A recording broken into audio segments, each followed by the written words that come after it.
नीति हावी होना चाह रही है, इसे बहुत स्पष्ट हो रहा है।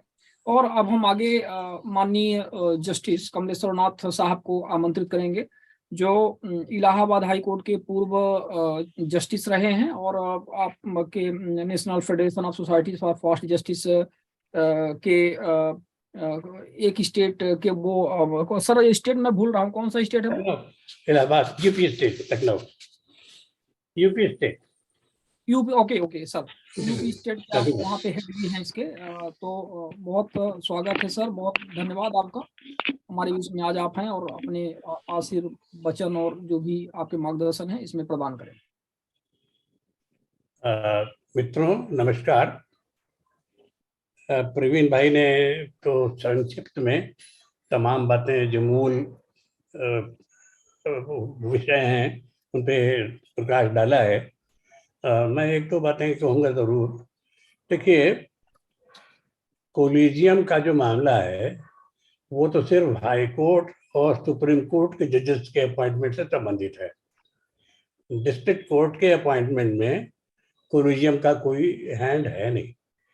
तो अगर गवर्नमेंट का ये विचार हो रहा है कि कोलिजियम की वजह से सबऑर्डिनेट जुडिशरी डिस्ट्रिक्ट कोर्ट में भी डिले हो रही है, अपॉइंटमेंट नहीं हो पा रहे हैं, तो ये गलत भी हुआ है।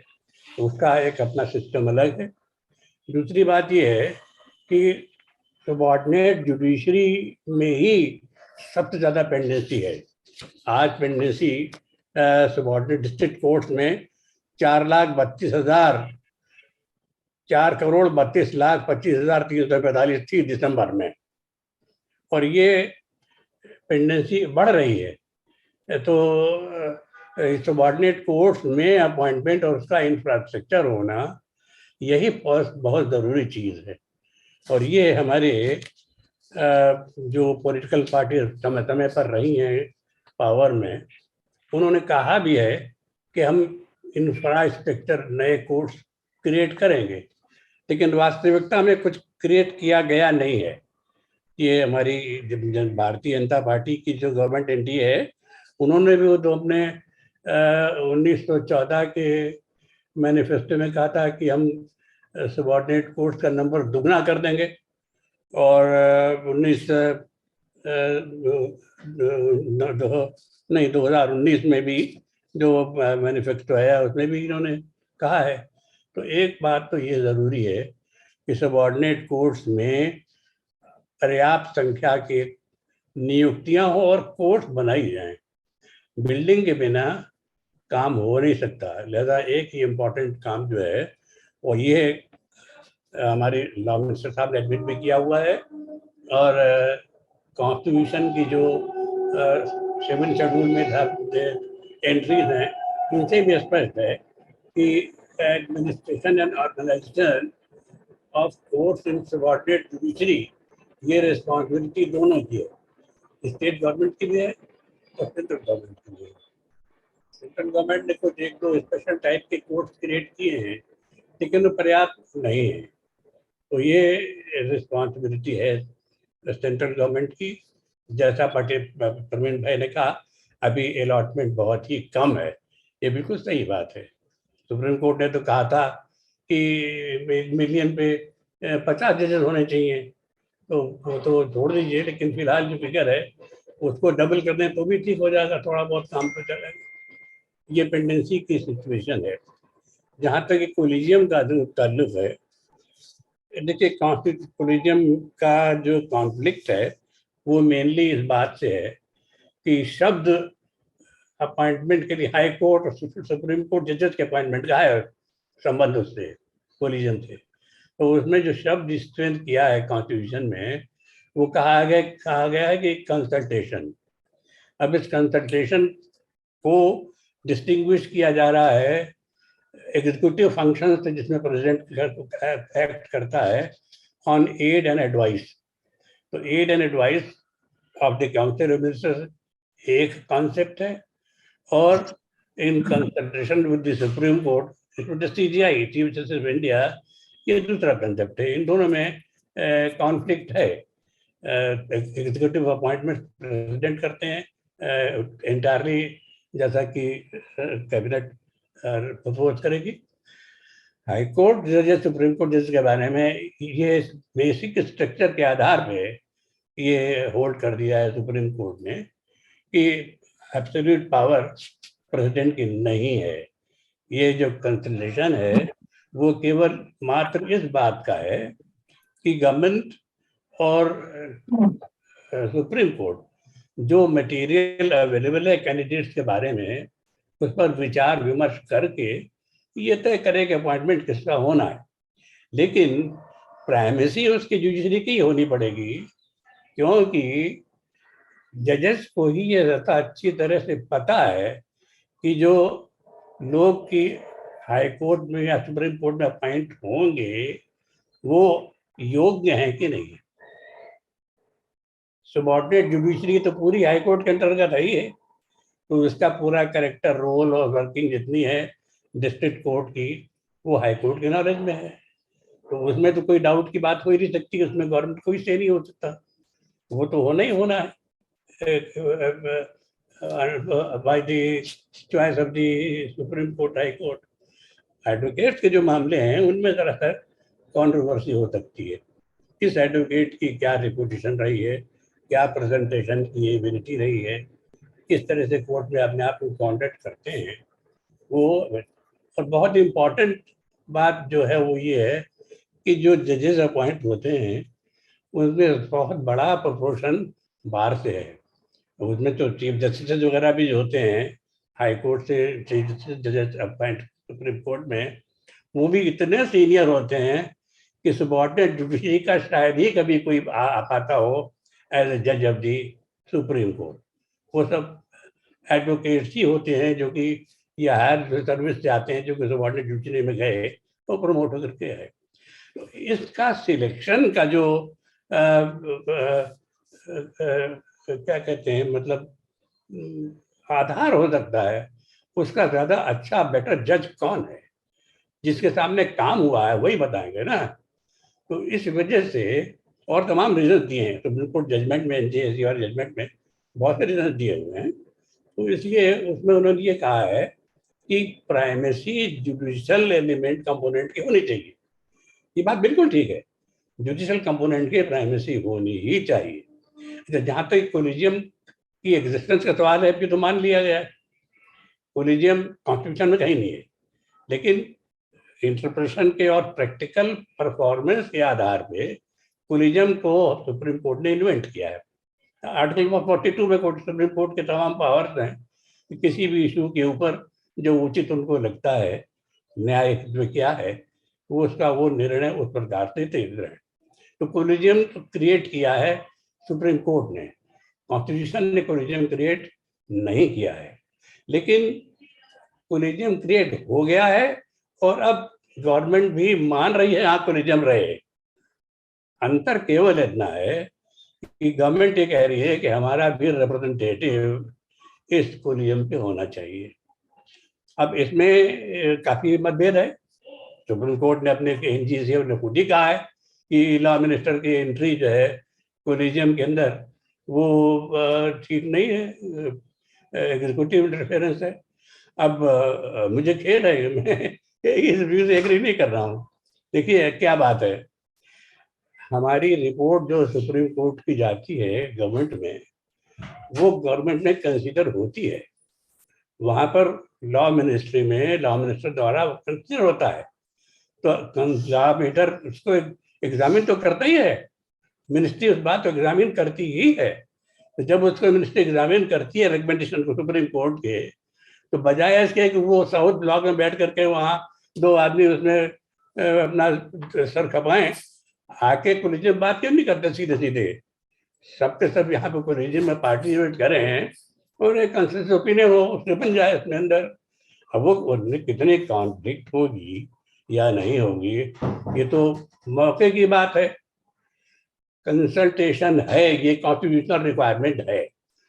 सुप्रीम कोर्ट ये नहीं कह सकती कि हम कंसल्ट नहीं करेंगे। आप सुप्रीम कोर्ट गवर्नमेंट को ये नहीं कह सकती कि हमारा कंसल्टेशन आप हमसे नहीं मंगा सकते, हम जो कह रहे हैं वो आपको पॉइंट करना पड़ेगा, ऐसा नहीं कह सकती। कंसिडर करना ही पड़ेगा, कॉन्स्टिट्यूशन में क्लियरली प्रोविजन है।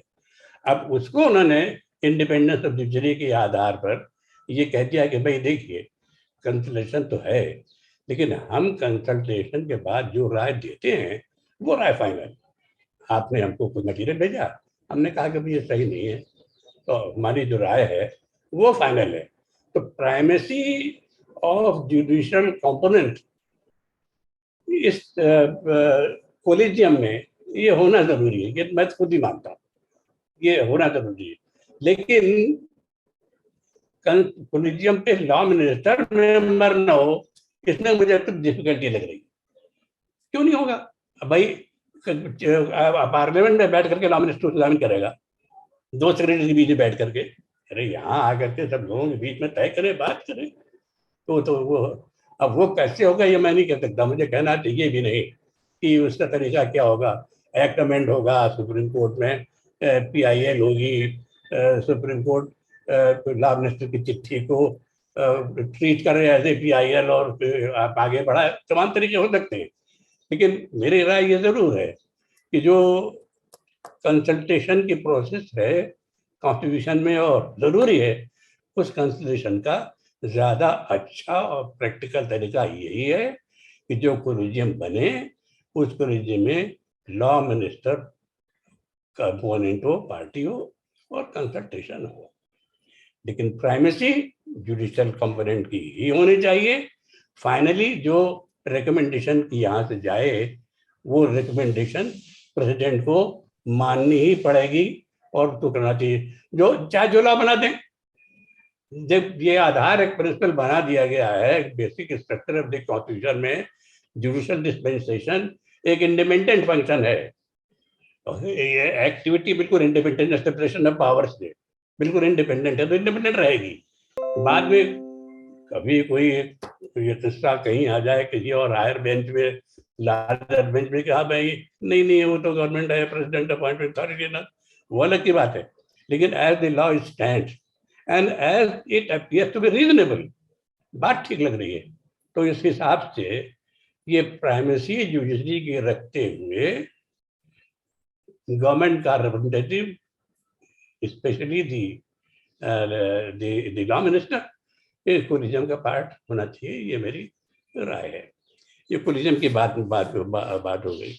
अब इसके अलावा जो हमारा एक लिटिगेशन का जो पैटर्न है उसमें आप ध्यान दीजिएगा। जो नंबर ऑफ सिविल केसेस है पेंडिंग सबऑर्डिनेट डिग्री में, जो number of civil cases pending है उसका 3 टाइम्स क्रिमिनल केसेस पेंडिंग है। यानी अच्छा ये तो पेंडेंसी बढ़ ही रही है बराबर, जैसा हमारे प्रवीण भाई ने कहा, बढ़ रही है, बढ़ती रहेगी जब तक कि सोल्यूशन नहीं होगा। लेकिन जो पैटर्न समझने वाली बात है वो ये है कि क्रिमिनल केसेस का नंबर सिविल केसेस के मुकाबले में 3 गुना है। क्या दिखाता है? समाज कहाँ जा रहा है? समाज में क्रिमिनलिटी कैसे बढ़ रही है? इतना क्राइम क्यों है? 3 टाइम तो सिविल केसेस क्यों है? मसले झगड़े के देखिए, बहुत से झगड़े ऐसे हैं जो सिविल नेचर के ही हैं और केवल क्रिमिनल इंटेंट होने की वजह से क्रिमिनल हो जाते हैं। तमाम चीजें हैं, इंजरी है, डिफेमेशन है, तमाम एक्ट ऐसे हैं जो सिविल नेचर के होते हैं, लेकिन चूंकि उसमें क्रिमिनल इंटेंट भी मिल जाता है तो वो क्रिमिनल केस हो जाता है। ये क्रिमिनल इंटेंट जो बढ़ रहा है, ये क्यों बढ़ रहा है, ये देखने की जरूरत, समझने की जरूरत है गवर्नमेंट को और समाज को। इसमें मेरा विचार ये है, मैं कहता हूँ, पहले बहुत कहता रहा हूं मैं, क्रिमिनलिटी समाज में मेंटेलिटी बढ़ गई है। हर चीज को एक जबरदस्ती के तरीके से करने का प्रयास होता रहता है हर जगह पे। तो ये जो क्रिमिनलिटी बढ़ गई है उसका एक मुख्य जो पैटर्न है वो हमारे पार्लियामेंट और लेजिस्लेचर में उन लोगों की प्रेजेंस है जो कि फौजदारी के मुकदमे में निवित। लगभग 30% हमारे MLAs MP ऐसे हैं जिन पे कि फौजदारी के क्राइम्स के केसेस लगे हुए हैं, चल रहे हैं किसी। नहीं चलते, आगे बढ़ते नहीं है, प्रोग्रेस नहीं, तो वो अलग तमाम अलग अलग रीजन है। लेकिन मैं एक सोशल एनवायरनमेंट की बात कर रहा हूँ। सोशल एनवायरनमेंट बन क्यों रहा है ऐसा? जो terms and conditions of employment हमारे एमपीज एमएलए वगैरह की हैं, वो इतनी अट्रैक्टिव हैं कि भारत का हर आदमी एमएलए बनना चाह रहा है। जिंदगी भर की पेंशन, न जाने क्या क्या, अब मैं डिटेल नहीं जाऊंगा, लेकिन मैं कह रहा हूँ कि जो हमारा फीडिंग केडर है, फीडर केडर जिसको बोलते हैं, यानी हमारी कैबिनेट कहाँ से बनती है? एमएलए से, एमपी से, जो मिनिस्टर हैं उनसे बनती है, मिनिस्ट्री उन्हीं से बनती है। तो अगर में 30% आदमी अंदर क्रिमिनल बैकग्राउंड के हैं और जिंदगी भर वो मौज करते रहेंगे, तो जो रोल मॉडल है सोसाइटी के लिए, क्योंकि जैसा ये इनकी हरकतें हैं, उन हरकतों से अगर आदमी इतना ऊंचे स्थान पे पहुंच सकता है, तो हम क्यों न करें? ये जो क्रिमिनलिटी बढ़ रही है, इस क्रिमिनलिटी को रोकने की जरूरत है। क्रिमिनल केसेस का जल्दी निपटारा हो तो हो ही, लेकिन जो हमारा रेमिटेशन ऑफ पीपल एक्ट में प्रोविजंस हैं, उन प्रोविजंस में ये प्रोविजन आना जरूरी है कि अगर न्यायालय ने किसी व्यक्ति के विरुद्ध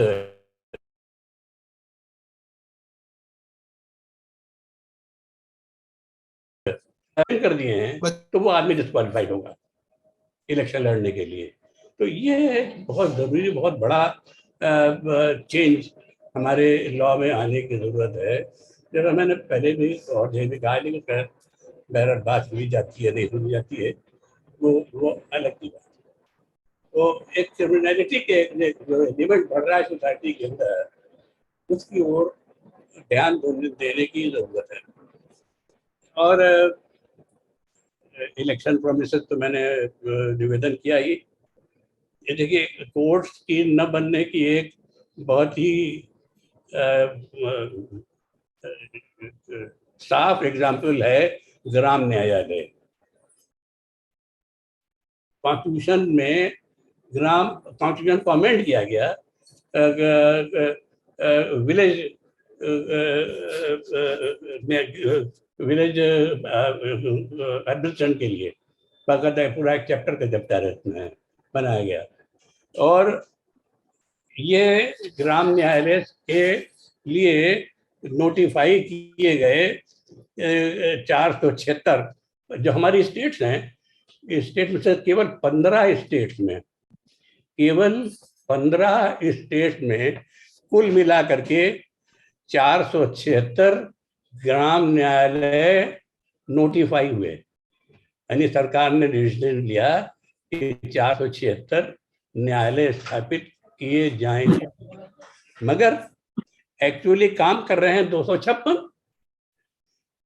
लगभग आधे काम नहीं कर रहे हैं ना, आधे इंस्टीट्यूट हुए नहीं, बने नहीं। तो अब अगर ये नियत है कि कह दें कुछ और करें कुछ, तो बड़ी मुश्किल की बात है ना। ये एग्जाम्पल है।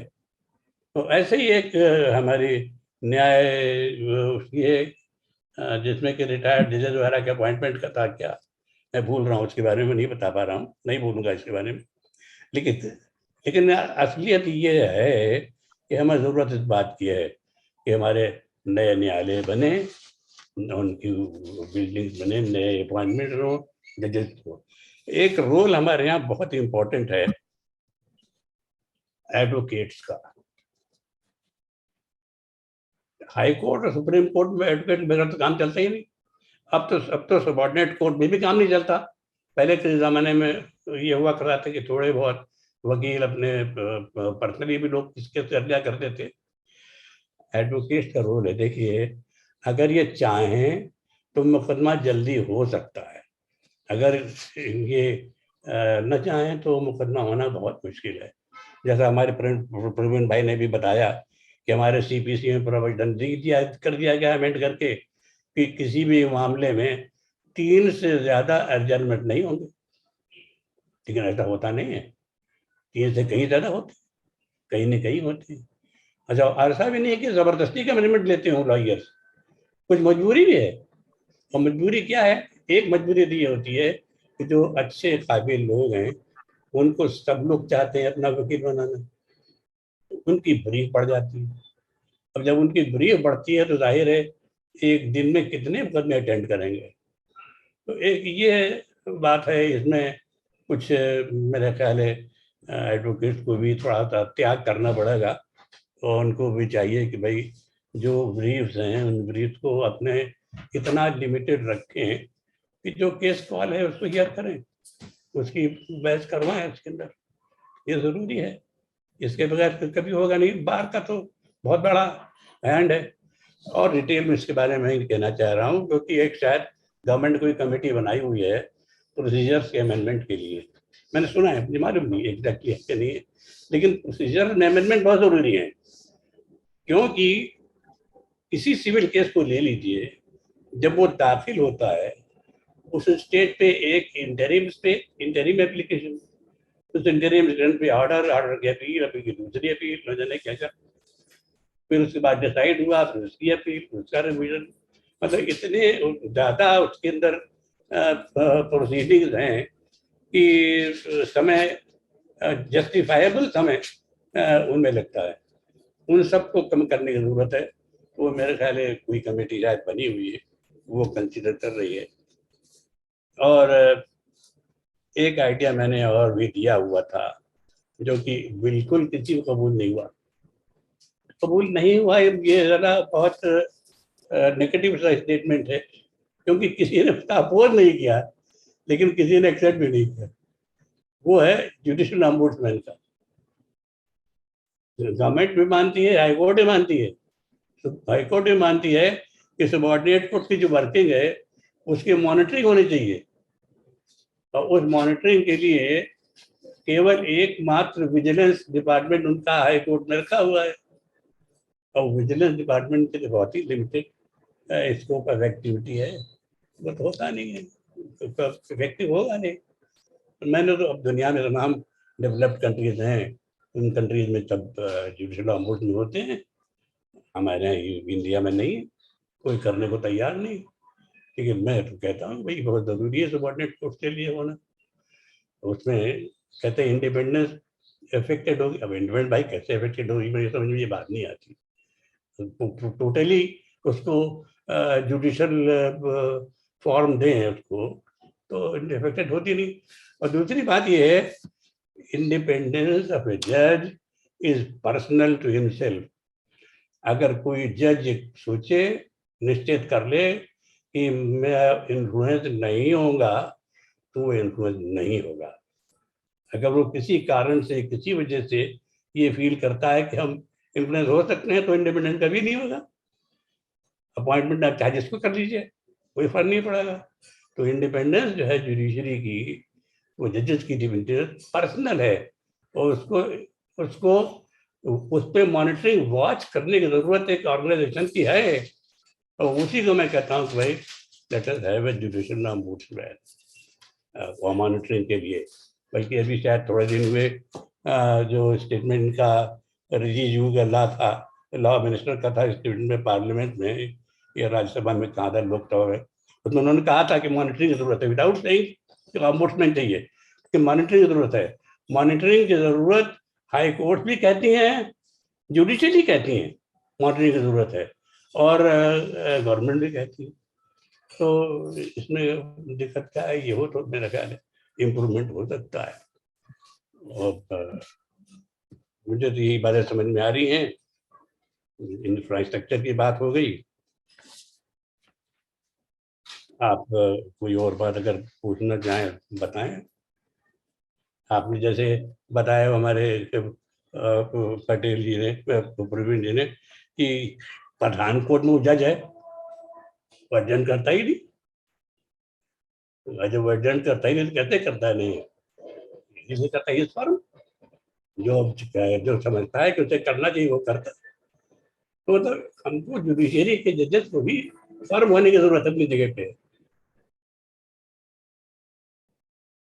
जी जस्टिस साहब, आपने एक बात कही है कि जो इनकी कॉलेजियम है, कॉलेजियम में गवर्नमेंट का एक रिप्रेजेंटेटिव होना चाहिए, और उसमें आपने ये कहा कि लॉ मिनिस्टर यदि होता है एक एज ए मेंबर तो कोई दिक्कत नहीं होनी चाहिए। हाँ ठीक है, दिक्कत नहीं होनी चाहिए, लेकिन लॉ मिनिस्टर आवश्यक थोड़ी ना है कि बहुत पढ़े लिखे या मतलब इतने वो हों। वो तो कुछ कभी कभी तो ऐसे भी लॉ मिनिस्टर हो जाते हैं जिनके स्वयं के ऊपर बहुत सारे केसेस होते हैं, भले ही वो प्रूव्ड ना हो लेकिन केसेस होते हैं। और इस तरह के लोग यदि कॉलेजियम में बैठेंगे एज ए मेंबर तो इसका सोसाइटी में क्या एक वो जाएगा, ये क्या मतलब मैसेज जाएगा, ये भी तो एक चिंता की बात है ना। मतलब रिप्रेजेंटेटिव हो लेकिन रिप्रेजेंटेटिव भी साफ सुथरी छवि का हो, जो उनके बीच में बैठ सके और कंसल्टेशन कर सके।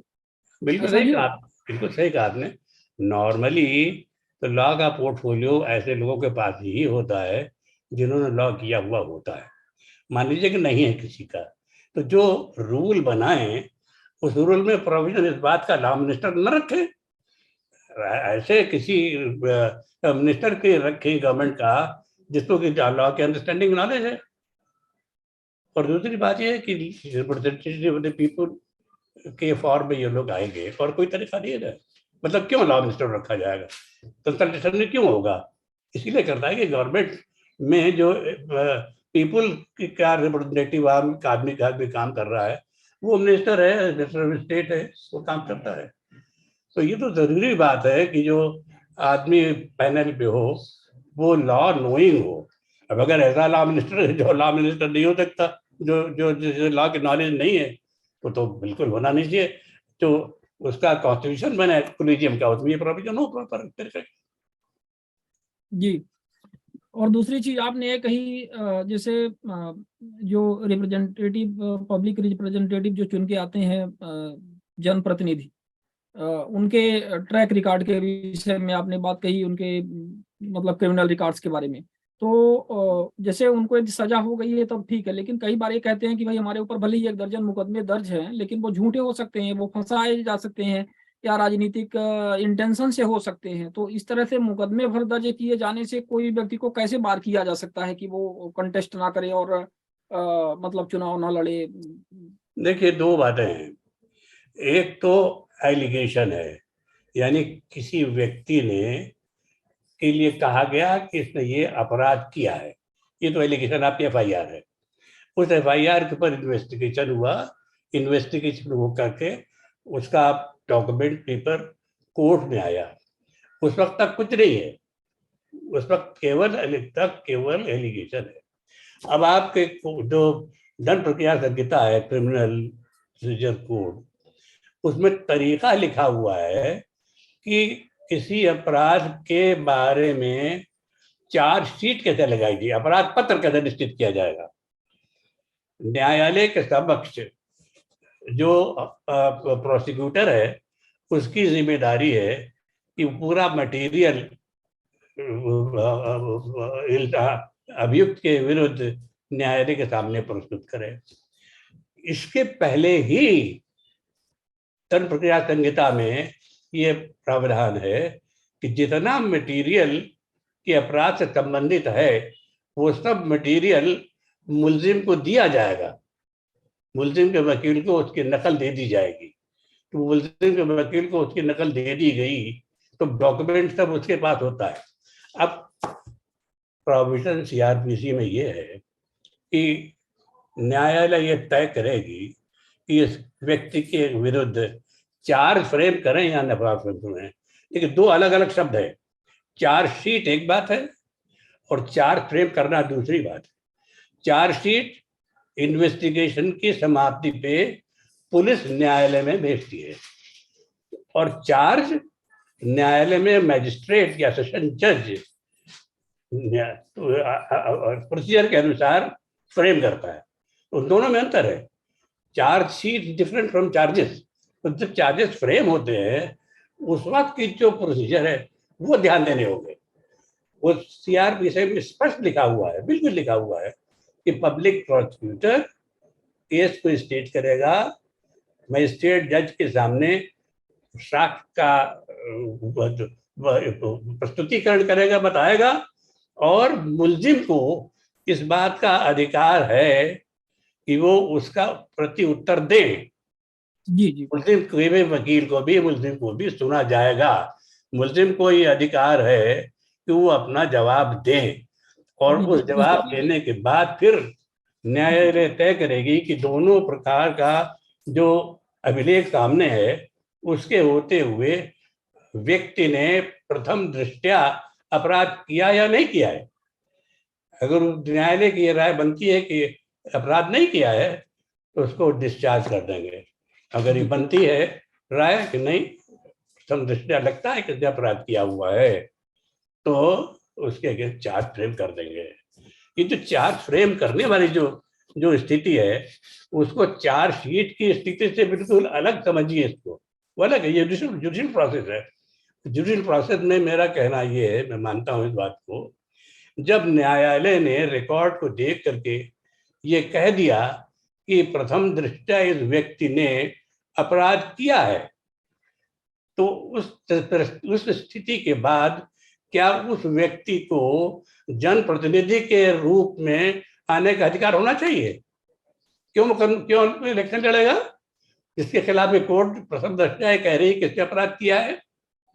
नहीं करना चाहिए ना। इसीलिए मैं कहता हूँ कि अगर कोर्ट ने चार्ज, अच्छा अब देखिए इसमें होता क्या है, एक्चुअली होता जो है वो ये है कि मुलजिम खामोश रहता है, न्यायालय में कुछ बोलता ही नहीं, कहता है मुझे कुछ नहीं कहना है, मुझे कुछ नहीं कहना। क्यों? इसलिए नहीं कहना है। एक मिनट कर रहे हैं, बताता मैं आपको बात, बताऊँ क्लियर कर देता हूँ आप। मुलजिम का ये कॉन्स्टिट्यूशनल राइट है कि वो अपने ऊपर लगाए हुए अपराध को स्वीकार न करे या कोई स्वीकार उक्ति उसके ऊपर न करे, तो उसका अधिकार है। लेकिन वो अधिकार है तो है, उस अधिकार के ये मतलब थोड़ी का अधिकार के इस्तेमाल में जरूर करेंगे। जब वास्तविकता सत्य आपके सामने आपको न्यायालय के सामने रखना जरूरी है, तो आप सत्य को सामने रखिए ना। क्यों दुबकते घूमते हैं हम कुछ नहीं कहना है, हमें कुछ नहीं कहना है? तो ये मेरा मतलब कहने का है। और ये बात आई है जी, बताएं। जी सर, लौटेंगे सर इस डिस्कशन में। बहुत सारे हमारे पार्टिसिपेंट्स जिन्होंने हैंड रेज किए हुए हैं, आपसे बहुत सारा प्रश्न पूछेंगे, लेकिन इस बीच हम आगे सर बढ़ें। और हमारे बीच में माननीय जज साहब भाई राठौर साहब हैं, जो से पूर्व एडिशनल डिस्ट्रिक्ट जज रहे हैं।